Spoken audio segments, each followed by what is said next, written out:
셀트리온 수요일 플러스 1.91% 상승, 제약은 플러스 0.57% 상승세를 보였습니다. 셀트리온은 어저께에 이어서 오늘 역시 장대 모양의 양봉의 모습을 보여줍니다. 연이틀 양봉의 모습을 보여주면서 추가적인 상승의 가능성을 높여주고 있는 모습입니다. 한편 제약은 저점대를 확실하게 굳혀나가는 모습이 진행되고 있습니다. 셀트리온 오늘 자사주는 사질 않았는데요. 현재 자사주 남은 것은 16만 4,294주가 있습니다. 외국인들은 어저께 이어서 오늘도 163억의 매수 우위, 기관들이 매수 강도가 강해지죠. 114억의 매수를 보였습니다. 그래서 외국인들은 어저께 9만 8천주의 매수, 오늘은 8만 7천주대의 매수를 보입니다.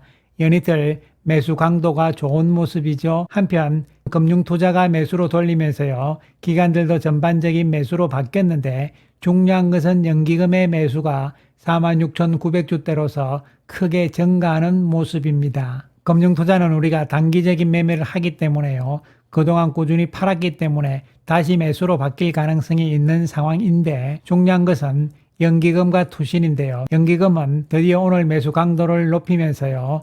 그동안 2월 26일 실적 발표 이후에서 현재까지 13만 주대의 매수를 보여주고 있고 투신 역시 13만 주대의 매수를 보여줍니다. 그리고 사모펀드, 보험 쪽에서도 매수를 하면서 기관들 전반적으로 실적 발표 이후 매수로 가담이 되고 있는 것이고요. 이에 따라서 외국인들과 기관들의 동시 매수가 나오면서 셀트리온의 주가 움직임 역시 서서히 시동을 걸고 있는 상황으로 해석을 할 수가 있겠습니다.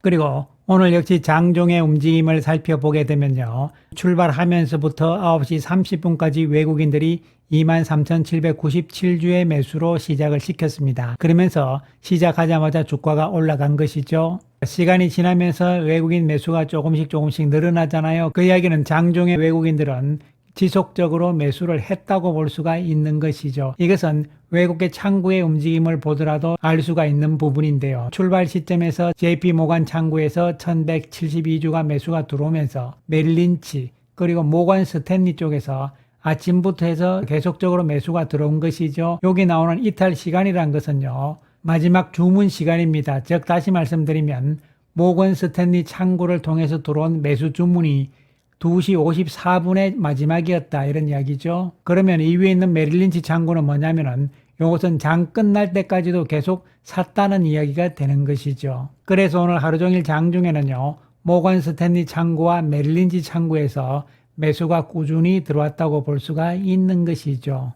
그리고 오늘 외국인들의 순매수 금액 상위 종목을 살펴보게 되면요. 셀트리온이 여기 들어가 있잖아요. 그 위에 종목군들을 보시면은 SK하이닉스, 삼성전자, 그리고 현대 로템부터 해서 하나비전, 하나시스템, 한화 대부분 방위산업주고 현대차가 포함이 되어 있는 것이죠. 이러한 가운데서 바이오 쪽에서는 셀트리온이 들어왔다는 측면입니다. 따라서 현재 시장의 강력한 주도주 상승 추세로 계속 달려나가는 쪽은 방위산업 쪽이잖아요. 그 뒤를 이을 주도주들이 바이오 쪽이 될 가능성이 있고 또한 바이오 쪽에서의 주도주 대장주 역할은 셀트리온이 해나갈 가능성이 있다고 우리는 지금부터 서서히 생각을 해볼 필요성은 있겠습니다. 그래서 셀트리온은 결론적으로 지난 2월 26일 날 실적 발표를 한 이후부터 상황이 완전히 변하고 있는 것이고요. 소외당하면서 답답한 주가 움직임을 보였지만요.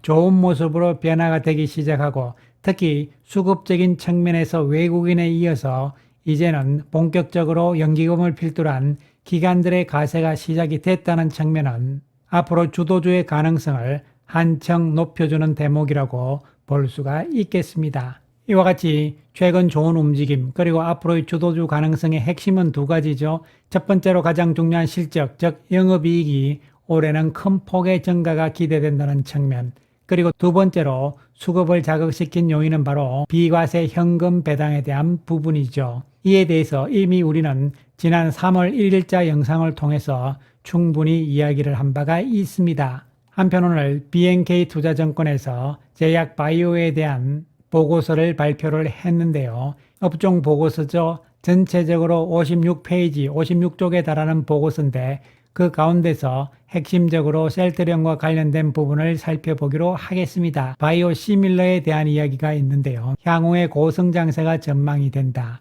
그리고 자가면역 질환 치료제에 대한 언급도 있습니다. 그리고 진펜트라에 대한 이야기인데요. 앞으로 셀트리온의 장기적인 이익 개선세가 전망이 된다 이렇게 이야기를 했습니다. 조금 더 구체적으로 살펴보게 되면요. 2021년부터 2027년까지 글로벌 바이오시밀러 시장은 연평균으로 26.5%씩 성장할 것으로 전망된다는 이야기죠. 그래서 셀트리온은 이러한 글로벌 바이오시밀러 시장의 성장과 더불어서 함께 성장을 해 나갈 것인데요. 그러면 27년 이후부터는 많으냐 이렇게 이야기를 하는데요. 27년 이후부터는 신약 부분이죠. ADC 쪽이 이미 일상에 대한 미국 허가가 나온 상태잖아요. 그리고 CDMO 사업 또한 그 이후 미래를 대비하는 사업들이 되는 것이죠. 어쨌든 현재의 주력인 바이오시밀러 시장은 27년까지는 가파른 성장세다 이렇게 보시면 되겠습니다. 그리고 BNK 투자증권에서는요. 글로벌 블록버스터급 의약품들의 미국 특허 만료 시기들을 쭉 정리를 해놨는데요. 글로벌 블록버스터 제품에 대해서 이미 셀트리온은 다 커버가 되고 있는 것이죠. 23년부터 특허 만료가 들어가는 아일리아, 스텔라라, 휴미라 여기에 대해서 이미 셀트리온의 제품들이 다 나와 있잖아요. 졸레어 쪽은 셀트리온의 옴니클로잖아요.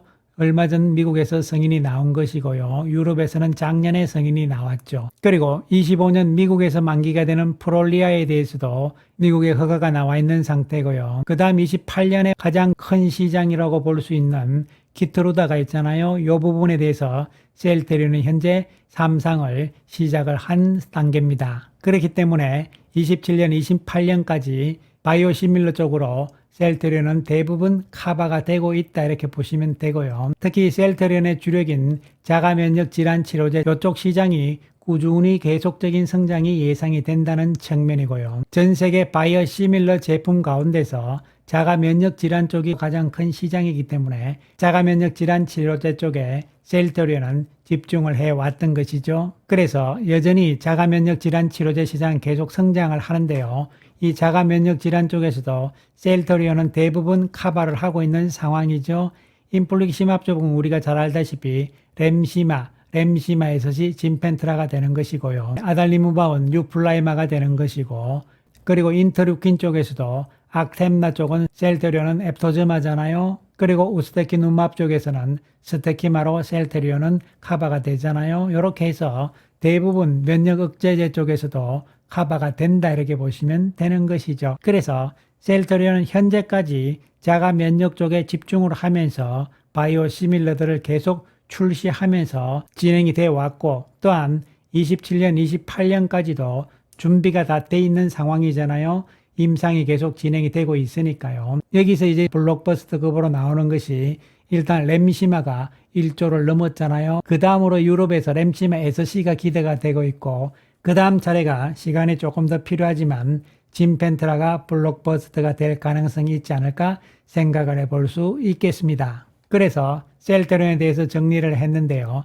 25년에는 매출액은 4조 6천억, 영업이익은 조금 낮게 잡았어요. BNK에서는요. 9,982억을 잡았습니다. 진펜트라에 대한 기대감은 낮출 필요가 있다 이렇게 이야기를 했고요. 셀트리온 바이오 솔루션즈가 25년 상반기에 부지 확정이 예정이 되고 있고 충남 예산으로 이야기가 나오잖아요. 그리고 29년부터 본격적인 매출이 발생할 것으로 예상을 한다. 그리고 영업이익률 역시 21.9%로 잡았잖아요. 그런데 이번 1분기에 일회성 비용이 없어진다면 20% 후반대까지도 가능하다. 어쨌든 영업이익은 BNK에서는 소극적으로 좀 잡았다 이렇게 볼 수 있겠습니다. 전반적으로 봤을 때 진펜트라에 대해서는 25년 2,600억을 전망을 합니다. 현재 진펜트라에 대한 컨센서스는요. 2,717억 정도가 나오기 때문에요. 비슷한 숫자라고 보시면 되는데요. 영업이익은 올해는 9,982억 그리고 내년에 1조 4천억을 잡았습니다. 현재 시장의 컨센서스는 1조 3,600억이거든요. 너무 낮춘 것이 아닌가 이렇게 생각이 되는데요. 그래서 BNK 투자증권은 영업이익을 너무 보수적으로 잡은 측면이 있긴 하지만 전반적으로는 긍정적인 시각이라고 볼 수 있겠습니다. 왜 그러냐면은 셀트리온의 목표 주가를 26만원으로 잡았기 때문인데요. 현재 시장의 목표 주가 컨센서스는 24만 6천 원대단 말이죠. 그렇기 때문에 전반적으로는 긍정적인 시각이라고 볼 수 있겠습니다. 그래서 중요한 부분은 바로 25년 실적에 있어서의 영업이익 부분이 될 수가 있겠는데요. 현재 시장의 컨센서스는 1조 3,600억인데 오늘 BNK 투자증권의 보고서가 나왔기 때문에 컨센서스 수치가 조금 더 낮아지겠습니다. 그리고 컨센서스상의 영업이익률 역시 이렇게 되면 30% 이하로 떨어질 가능성이 있는 것이죠.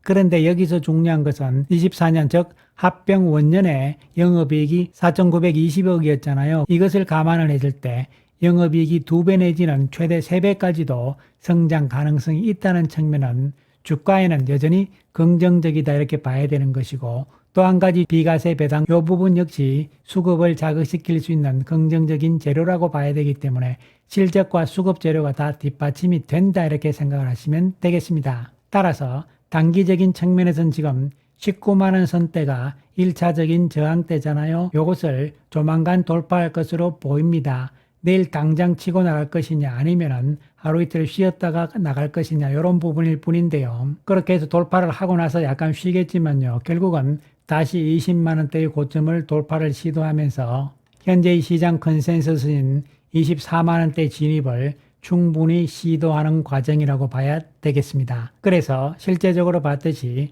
현재 수급이 핵심이죠. 수급이 핵심인데 외국인들의 수급이 급변하고 있는 것이고, 또한 여기에 기관들도 가세를 시작을 했고 연기금이 지금부터 매수 강도가 조금 더 높아질 가능성이 있지 않을까 전망을 해봅니다.